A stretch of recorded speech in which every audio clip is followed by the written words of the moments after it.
So we're gonna break down these a little bit more clearly here. So the law of wasted time. Here's a chart that gives you an idea here. So if you've got 2 hours available, you got a little chart here. Your vertical line here is the amount of effort, or at least upfront effort or consolidated effort. And then time is the horizontal. So if you've got 2 hours allotted and you've got a task that requires a bit of effort, or at least speed and working hard for a time, and you can get that done, but now you're allowed 3 hours, you'll stretch that out. But if you're allowed 8 hours, you'll stretch that out even more. And that's just kind of a universal law. That's the way our bodies work and our minds work when we're left unchecked. And that's a key phrase, because there's things we can do to put ourselves in check with that. But the way I see this with our company is that sometimes we can do this with prep. If we're clicking on all cylinders, we can get prep done maybe by noon sometimes, but yet it's a Monday, so we just let it stretch out. We end up getting done by 3. And we do that because we can, but partially because we're not thinking about what we could be doing with that extra 3 hours if we were to really bust it out. And if we were to be efficient and knock it out earlier, then you're gaining time to be used as a resource to better your position in the workplace. Sometimes we mistake the amount of work for effort, and that's not the same. This first part of the chart here, this 2 hours, this is the same amount of work as the third, which is 8 hours. It's the same amount of work. The difference is that it's more consolidated up front in the first one. But then after the work's done, then there's 6 hours of nothing. So there's no work that next 6 hours. So you have to look at it in a big picture. Whereas this 8 hours, maybe you're not working as hard up front, but you're still working those last 6 hours. Make sense? So as far as work, there's actually a formula for work. There's not any more work being done in this first than the second. So it's not going to make you go home any tireder. It's just going to go home. You're just going to go home a little later because you're procrastinating. You're not getting stuff done as fast as you could. So that's a law of wasted time, and kind of a visual on that. Parkinson's law and your money. So spending expands as to fill the level of your income. This certainly does have a lot to do with our work and our jobs, but you guys can probably make the application personally even more.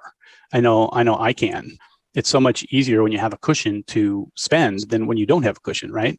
And so eating into that is a temptation that Parkinson's law kind of demonstrates.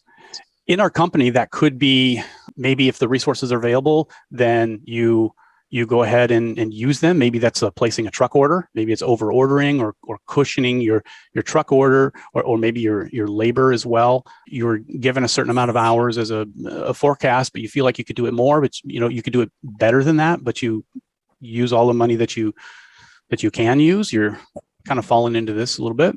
Parkinson's law and communication. So this is another quote by Mr. Parkinson. It says, "The void created by the failure to communicate is soon filled with poison, drivel, and misrepresentation." Anybody experienced that before? You forget to tell somebody something and then it's replaced by something else? Yeah, and the key here is that it's the void created by the failure to communicate. This doesn't even talk about if you communicate the wrong thing to people. This is just saying if you just don't communicate when you're supposed to, it's a void. Another quote that has to do with this is, "Where words are few, expectations are up for interpretations." So how do we apply this to our company? How does this deal with maybe our daily communications? How do you guys see this playing out as a problem? I would have to say not thoroughly communicating, whether it's just tasks or prep.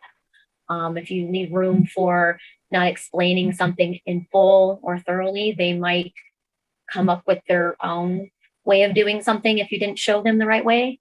And that's not really their fault. They just didn't know. So they're filling it with what they weren't communicated with. Does that kind of make sense? Yep.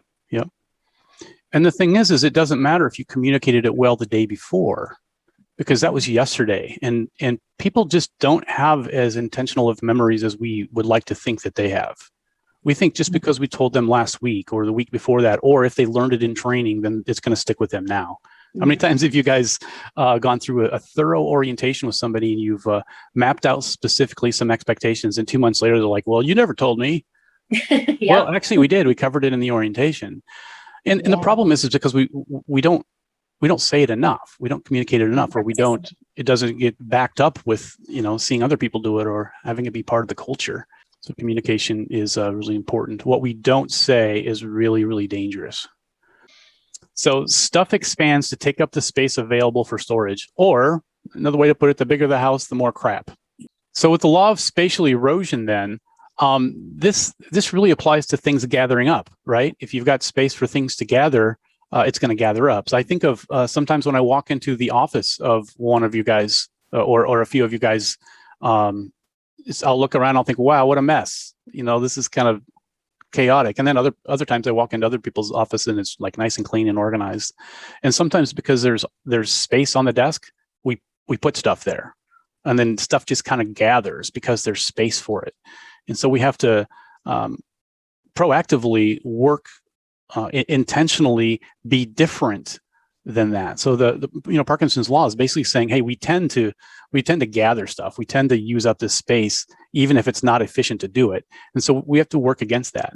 This works in different other areas of the store as well. Maybe it's your shelves in the cooler. Maybe you're unorganized with your shelves and maybe you've got too much product because you've got too much space. I've seen people, take a shelf out of their cooler because they had too much product and they were over ordering and they had too much of a cushion. They took that out and they only had a certain amount of space left. And so that kind of helped them. Maybe it's your make lines, underneath the make lines, maybe you're disorganized in there and you got too much junk sitting in there. And so by sorting through that daily and really limiting the amount of stuff that's in there and not taking up all the space just because there is a lot of space in there, maybe that can be wise to do as well. So the law of shared inefficiency. So this is just the idea that why should 4 of us work at 80% when 5 of us can work at 60%? When have we seen this before, guys? Somebody give me a scenario of how this plays out in our stores. Sometimes when after the push comes and I find people walking up to the sauce and cheese ticket area and maybe they're just curious of what's coming up next instead of getting the station that they're at ready, whether they're filling things or whether they're tackling cleaning the line or doing other things that are getting you ready for what's coming next. Yep. Or maybe it's a day where we're just a little slower than we thought we were going to be, and we got, maybe it's a Friday and we got 5 people working, and we're just not getting hit like we thought we were going to get hit. We're selling less, and so rather than sending people home and staying efficient, we just keep that extra person, and then everybody gets to work a little bit less. And so you spread out the job across more people to make it easier. If you're a high school kid and your manager didn't talk you into position and you are, kind of running that shift that night and no one ever talks to you about the business part of this or gives any kind of boundaries or limitations, why wouldn't you? Why wouldn't you just make things easier on yourself by keeping everybody and just getting everybody to have an easier job for that night? Sometimes we can blame people when they know better, but we can't blame anybody if they don't know any better, if they don't understand the concept of efficiency and that it's a business and we're trying to be profitable. And if we don't communicate those things, we leave those things out, then this is just kind of what happens by default when we don't fill that space with good communications and set good expectations with our people.